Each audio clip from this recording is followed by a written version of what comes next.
Next is from Justin Alkay. The subject is, did WWE intentionally sabotage AEW? Hello, Joe Konnan and Disco. With everything going on in AEW with the current issues in the locker room, do you think the WWE potentially let go of so many superstars knowing that Tony Khan would bring them in being new in the business would sign up everyone and put them on his roster, which would lead to issues because, as everyone knows, you can't have too many cooks in the kitchen.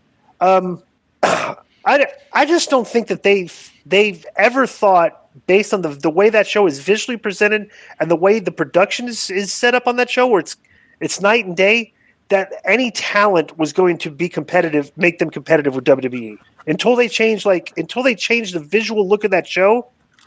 And bro, WWE's doing CGI. Their video packages are the best stuff on TV. They're as good as the NFL and UFC stuff. So it's just they look at those two shows. And the production just say these guys are not going to be able to compete with us. They can take anybody they want, and look at how they produce them. They bring these guys in. It's just they're watered down versions of the way they were in WWE. WWE guys get $1 million entrances. AEW, they got indie guys that come up. But look at the Dark. I bet you they looked at the Dark Order and said, "There's no way these guys are ever going to compete with us."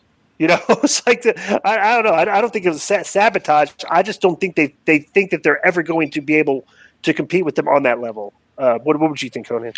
Yeah, I think there's something to that. I think they thought he'd buy up everybody and have the problems he's having. Yeah, I do think there is something to maybe that. You're right.